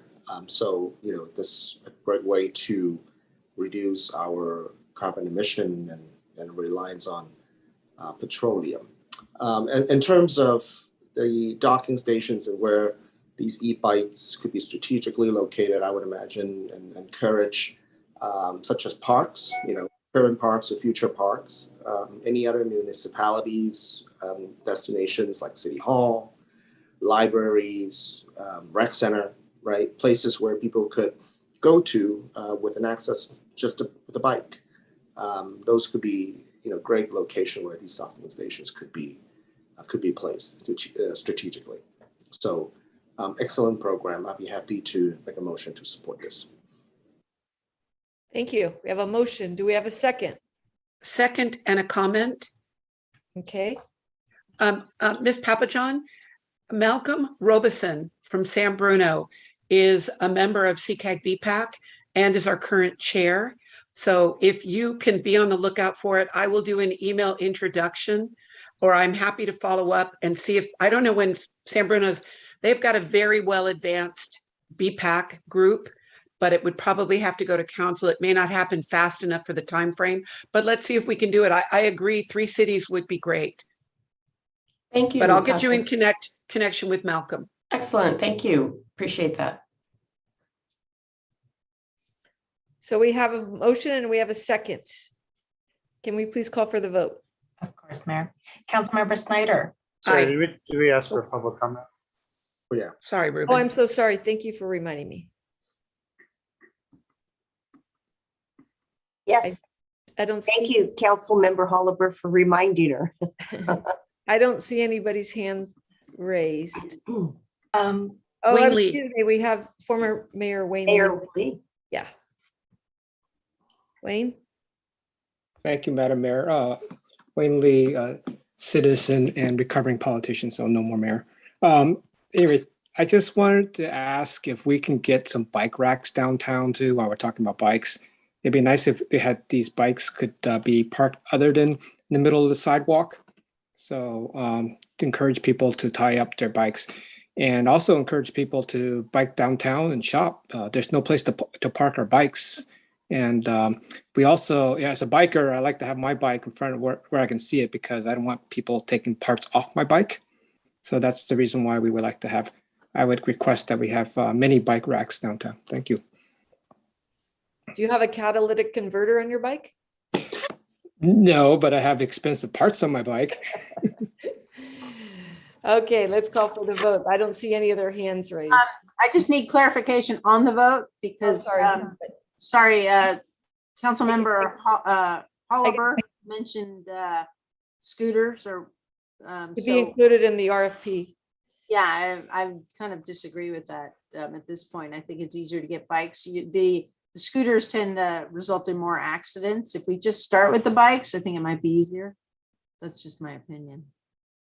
Mayor, may I, so we did inquire to the city of Burlingame and they are not interested in scooters. They would not be interested in crafting an RFP jointly that would include scooters. So And I agree with the vice mayor. We had this conversation, and I think we should participate, see where it goes. And then if the city of Millbrae, would like to have scooters, then I think we can, pursue that path. So can we just go ahead with the bikes on this motion? The motion is to authorize the city manager or designate to participate in the joint issuance with the city of Burlingame of requests for proposal for a bike shared program. And we had a motion and we had a second. And we need a vote. And the second would agree. Let's just do bikes right now. I don't know what the maker says. Yeah, I'm happy to just move forward with bike at this point in the name of expedient. We can certainly look into scooter a little later should we believe that we could be successful with that program. Okay. All right. Call for the question. Councilmember Snyder, Yes. Councilmember Oliver, Aye. Councilmember Fung, Aye. Vice Mayor Peppin, Yes. Mayor Oliva. Yes. Existing business number 9 passed by the vote 5-0. Thank you. And our final item on our agenda tonight, item number 10, resolution committing the city to financial and legal obligations and verifying specific information required for an application submitted to the U.S. Department of Interior Bureau of Reclamation for the proposed Millbrae drought tolerant landscaping project. And this also we need some action on. Yes, thank you, Madam Mayor and council members. Thank you for your time. The purpose of this presentation is that staff is recommending the city council to adopt a resolution committing the city to financial and legal obligations to complete our application that we submitted to the Bureau of Reclamation for a proposed Millbrae drought tolerant landscaping project. Okay, so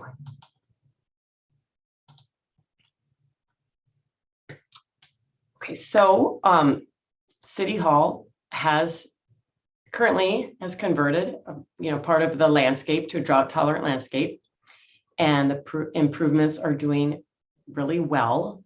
So we felt it was suitable to expand our proposed project site in front of the police department and the fire station. Grant opportunity is greater with concept developed and the cost of the project and the water saving calculations and multiple environmental benefits that have been identified.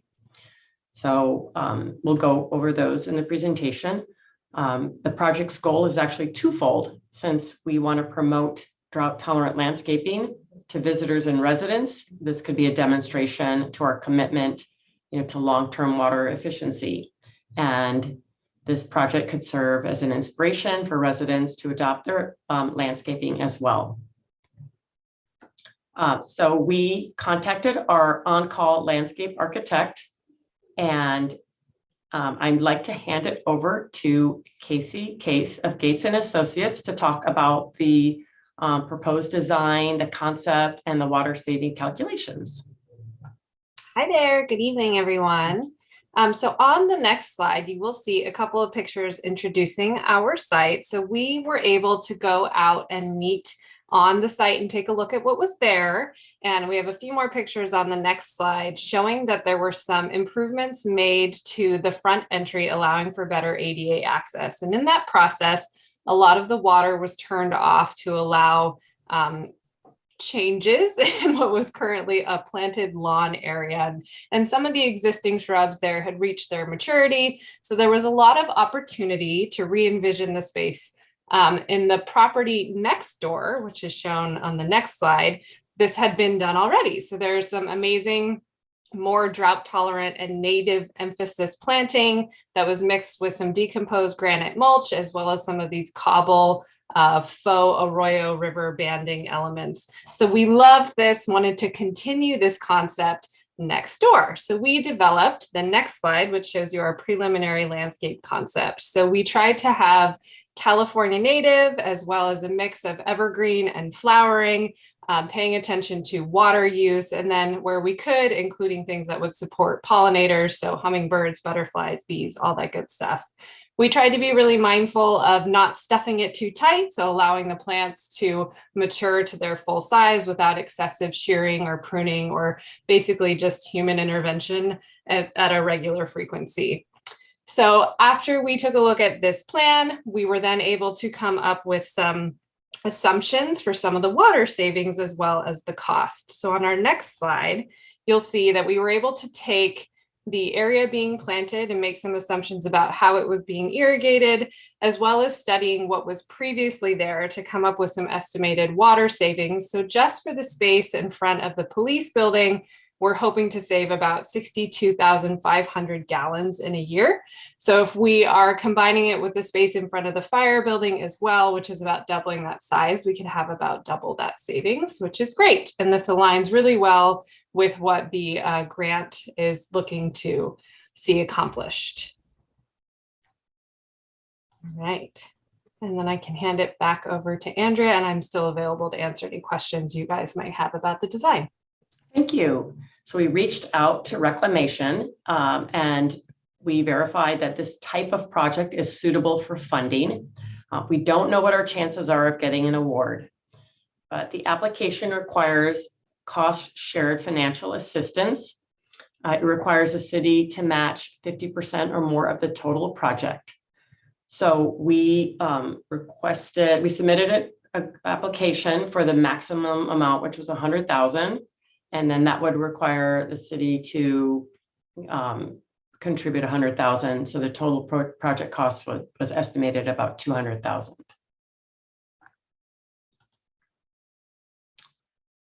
And so we are requesting tonight that the council adopt a resolution committing the city to the financial and legal obligations and verifying specific information required for the application to the U.S. Department of the Interior Bureau of Reclamation for the proposed Millbrae Drought Tolerant Landscaping Project.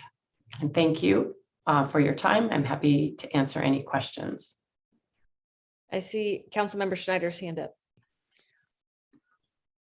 I've never applied for a BLM grant, so I don't know a lot of their grant stuff. First of all, thank you, Ms. Papajohn. This is fantastic. Fully support it. But two questions.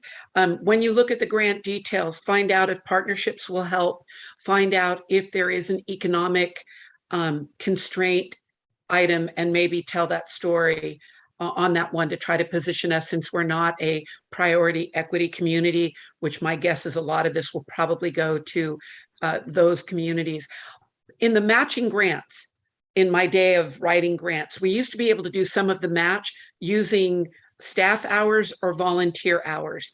And city manager, to put you on the spot, we had to cancel our 2021 MLK Day, our Martin Luther King Day of Service, and we had to cancel this year.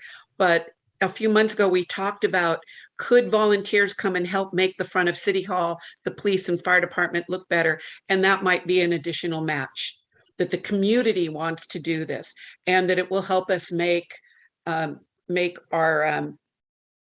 goals of water conservation. And I will tell you, the FAA finally came along with allowing us to use drones because of some of the flooding issues we've had in Millbrae. So telling the story may get us points for this. Don't be afraid to tell the story. Thank you. Great work, you guys. Couldn't be happier tonight. It's like Earth Day all over. And I make the motion to approve. Beautiful. Do we have a second?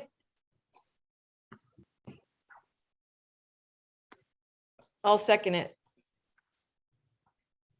Do we have any public comment? I didn't forget. I don't see anybody.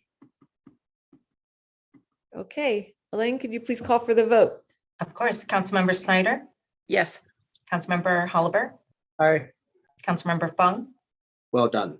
I'll support it. Thank you. Vice Mayor Pappen, Yes. Mayor Oliva. Sorry, Mayor Oliva, I Yes, didn't. I'm sorry. New business number 10 passed by a vote of 5-0. So we finished our agenda and we will move to council comment. Please, council members, limit your comments to 3 minutes. And we will start with Councilmember Fung. I have a feeling that I'll be first. You were right there on line. Your face is first.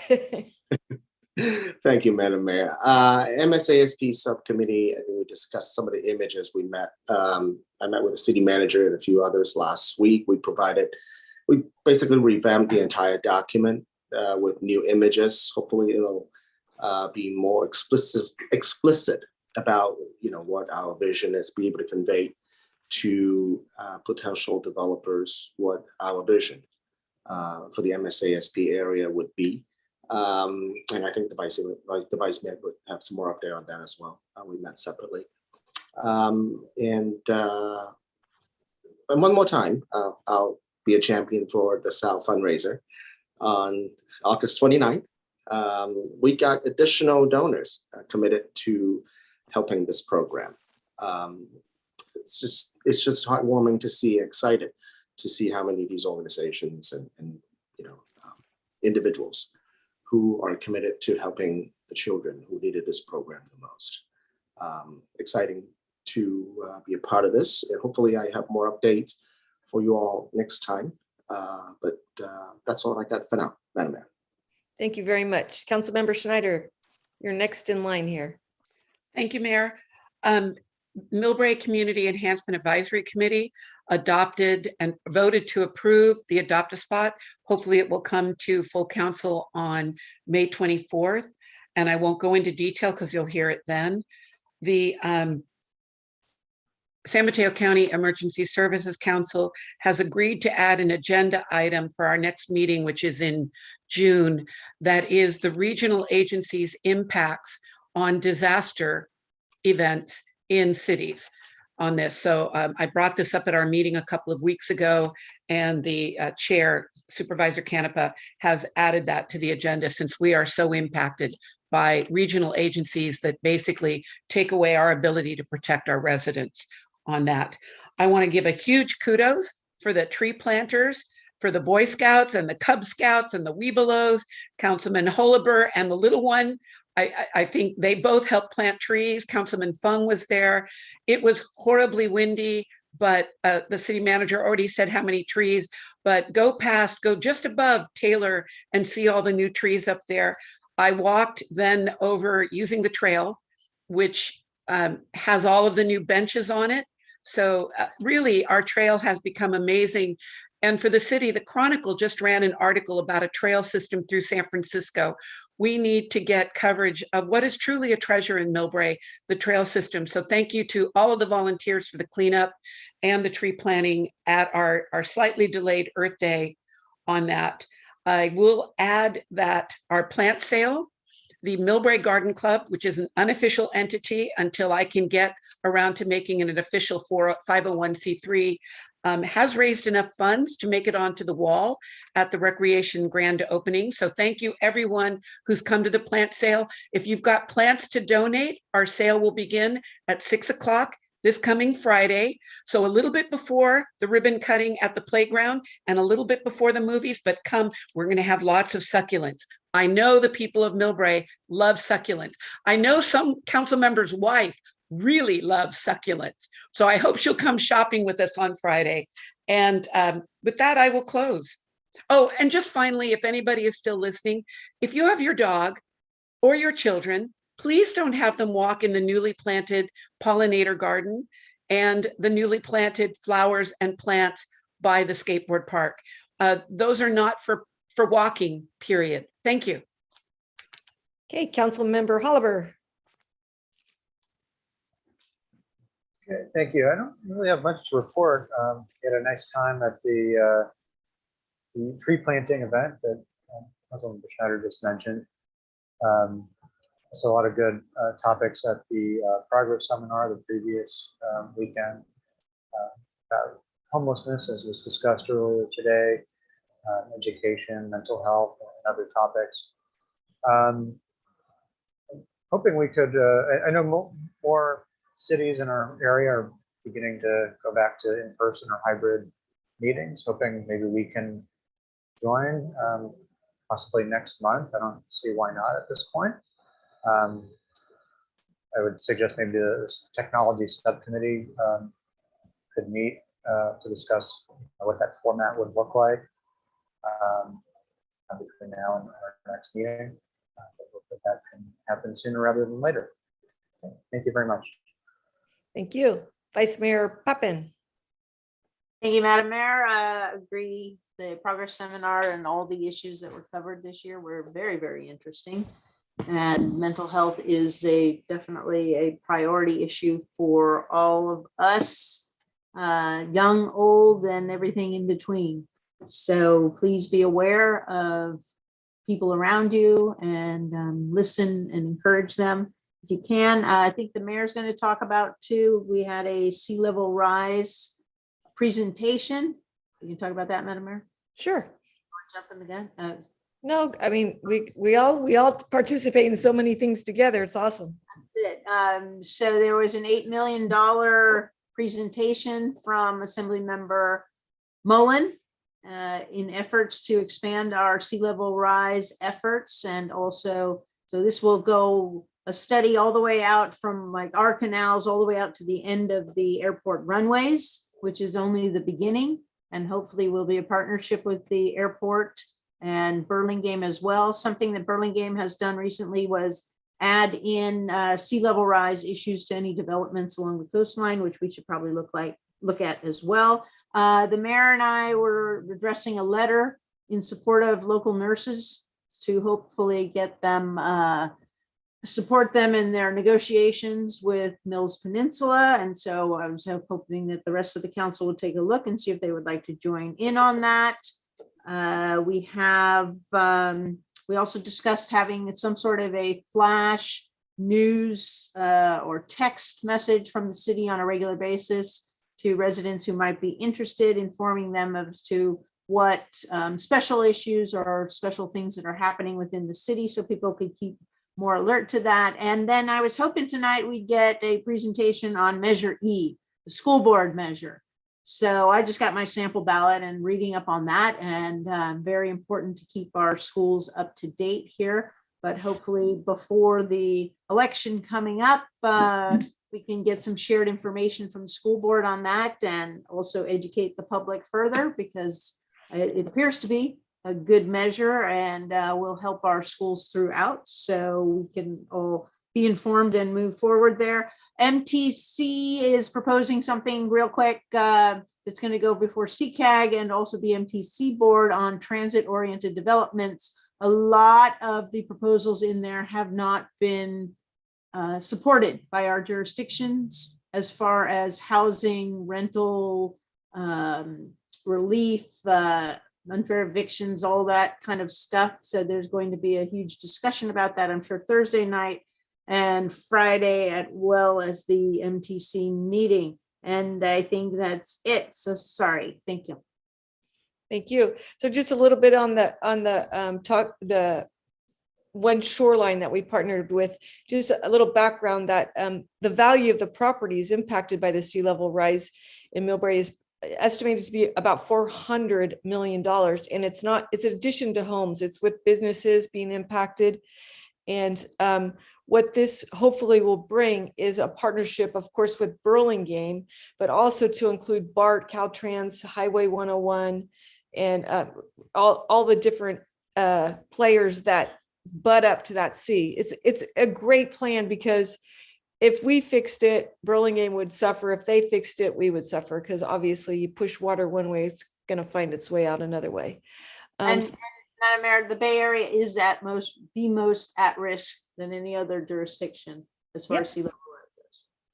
Yeah, so thank you for our study that was done in 2020 on sea level rise in Millbrae. So that's where it came to fruition with. And thank you to obviously Kevin Mullins from the state assembly member, Kevin Mullins, with that beautiful check to do the additional studies on and make a plan there. I will plug one more time the Sheriff's Activity League.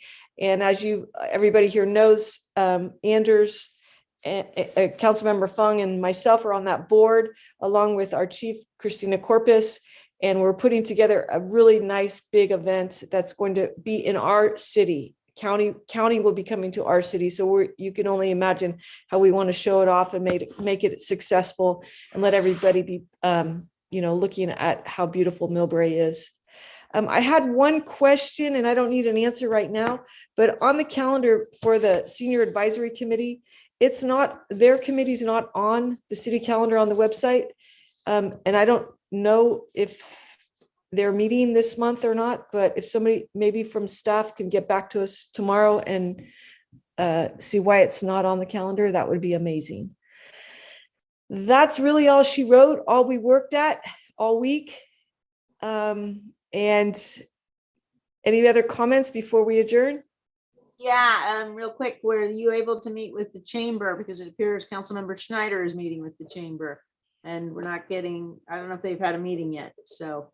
Well, city manager and myself did meet with the CEO of the chamber to see if they were going to meet. And she said that they would be having a meeting. This is in May. And I am the liaison. I will participate. I want to participate. So as soon as I see that, I will, and I'll report back. Are we good? Any other comments? Okay, it is 9 o'clock.